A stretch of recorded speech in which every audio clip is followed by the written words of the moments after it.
Hey now, it's Sunday. I got the NFL Red Zone on behind me. Lions are off. Michigan State won. All is good in the world. And we are on to Joe Cronin. And Joe Cronin was in baseball like 50 years. His autograph is not rare at all. He signed so many documents in his position as like he was a great player, Hall of Famer. He was like executive vice president of the Red Sox. He was like any president of the Red Sox. He was like executive vice president of the American League. I mean, head of the American League. I mean, his stuff is all over the place. I mean, he is not a rare autograph by any means. You could find a beautiful autograph or letter of him by $50. So I'm like, this should be a quick video. And I thought, and I read Ron K's book. And again, Ron, this is the Bible for what we have here. And Ron K makes up like, you got to be careful of the Perez steals and the 83 Hall of Fame hero sets. So I did a little digging into his autograph and what I know of it, and I did a little more research into it. And like, you know what? He's right. There's like a ton, in my opinion, there are a ton of fakes out there of the Perez steal. And I'm looking at the 83 Diamond Kings, and then I'm reading about Joe Cronin's life. And you know what I think? I don't know if there's one real Hall of Fame heroes autograph out there. So without any further ado, let's take a look at Joe Cronin's autograph. I want to focus specifically on the later in life stuff, the 83 stuff in particular. Maybe the press steals came out in 82. But just a quick background before we start with something you should know. He died in 1984. He had bone cancer. So he said, like in a quote, that he felt like his bones were breaking from the inside out. So he was in a lot of pain at the end of his life. And I guess everything I read says in 1983, 84, even though he died in September 1984, he was so sick at the end of 83. And basically his like traveling correspondences really slowed down, if not stopped. So let's get into it without further ado. Let's take a look at Joe Cronin. So we're going to start right here in the PSA database. And so we're going to know about Joe Cronin and like early in life. We'll talk about this is a little bit later in life. And I always look for it almost like a number 8, if you could see that right here when he swishes it across. Again, the O's and the Joes. I mean, as he got older in life, and you're going to see this later on, the Cronin and the Joe got smaller and smaller. But the J and the C really should be by far the biggest letters of the entire signature. You're going to see a 2-stroke J, a 1-stroke J, like you see right here. Usually they all flow together. And on the legal documents, you're going to see like a full Joseph Cronin, whereas on other documents, when he signed it for the fans, you're going to see more of a Joe Cronin, like right here. Again, this is a common thing, Joe Cronin. I mean, this is probably signed, my guess is 50s or 60s. Very nice pronounced autograph. You got every letter of the name. You can make every letter out. Here, this is look like, again, it's signed as president. Probably this, my guess is the Red Sox. You could see here a lot of times earlier that little C before he would dip down right here before we finish off with that the figure 8. But again, very nice construction. All of the letters are like very uniformly in size, as you can see here. You're not looking for any hesitations in his autograph. Again, here's a full sign as president of the American Baseball League. You can see right here, you got the full Joseph E. Cronin. This is a beautiful autograph. Again, these are not expensive autographs. They're out there. They're uniform. What you're looking for as he got older and later in life, the Cronin goes up and to the right. So that's something we're going to get to in a little bit. So again, right here, I mean, they're pretty much all the same. The checks are rare. They're out there. But again, full Joseph E. Cronin right here. You can see it's starting to go up and to the right. Again, this is signed in 1980s. So the later in life as it gets, really in the 80s, what I'm looking for is going up and to the right, almost streaking up and to the right.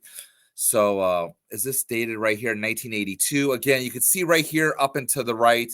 But again, another still beautiful autograph here. He was signing very nicely until the end of his life, if you were to get an autograph back.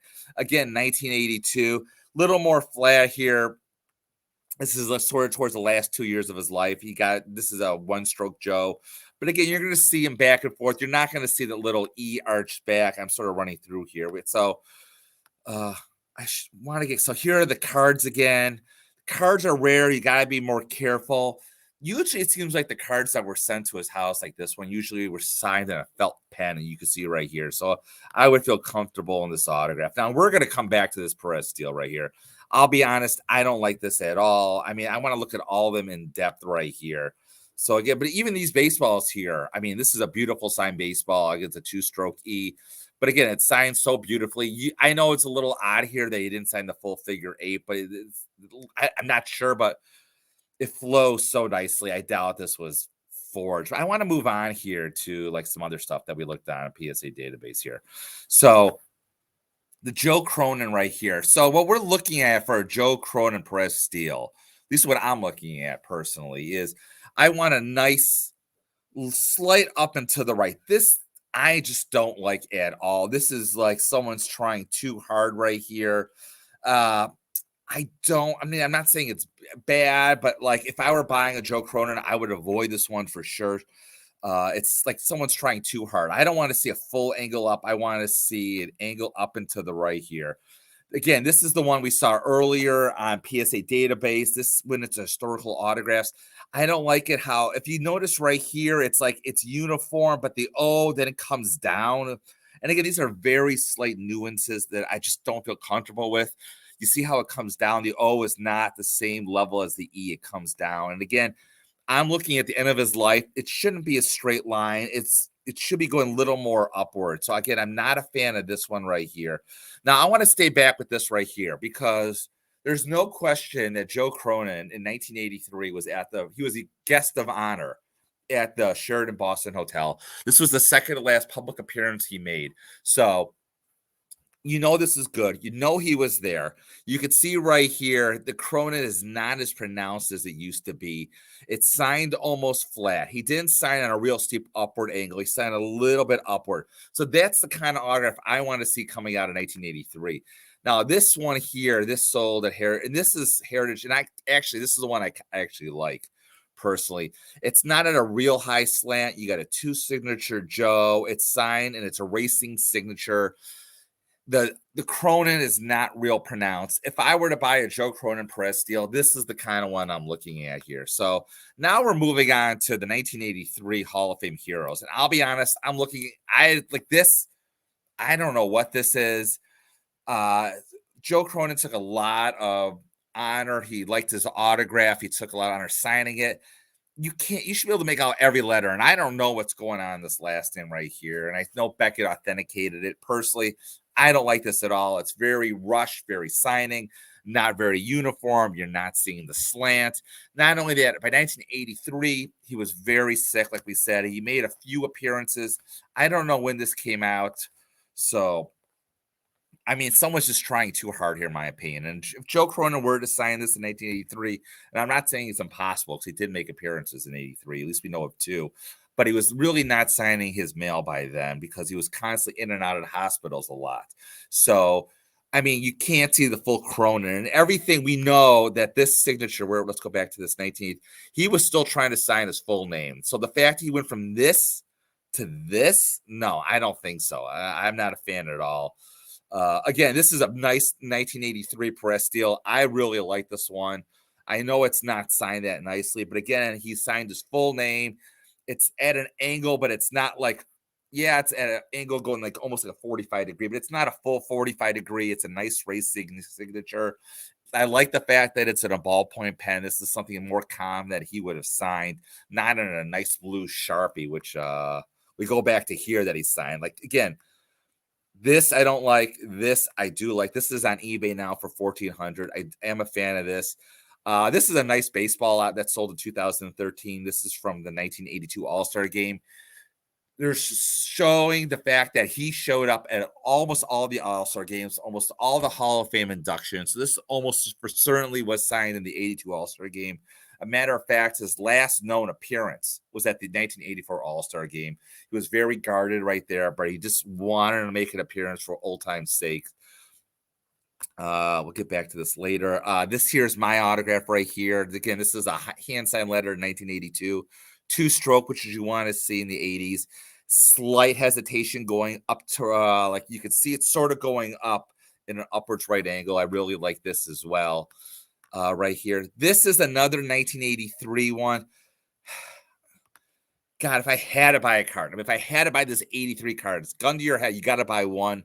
This is the one I would buy, believe it or not. I mean, by then, it's not perfect. That's almost what you want to see right then, is a not perfect card.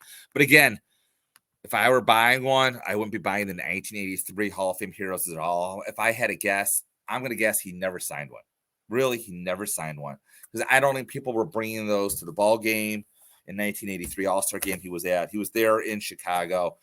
And again, by late 1983, he only made one appearance, and that was at that Jimmy Fun. And again, going back, this is what the autograph should look like, because we know this was signed in person. He was there. There's other autographs in this program. So that Jimmy Fun may have been the last autograph he ever signed, to be honest. I wouldn't be surprised, because 84, like, he wasn't signing. He wasn't responding to the mail. It's noted by the late 1983, he wasn't signing through the mail at all. So if you're buying a Perez Steel, be very careful. Don't look for a nice signature. You're looking for an imperfect signature. I would not buy one with a Sharpie. Same thing with the 1983 Upper Deck Hall of Heroes. So not Upper Deck, Downwards Hall of Heroes. So be really careful with Joe Cronin. I never in a million years when I started this thought I would be devoting over 10 minutes, let alone over 5 minutes to Joe Cronin. But you have to be careful. So that's it with Joe. We're going to move on to William Candy Cummings, a near impossible autograph. And we'll finish the series with, I'm not going to tell you. We'll keep that to a secret. Until next time. As always, keep collecting.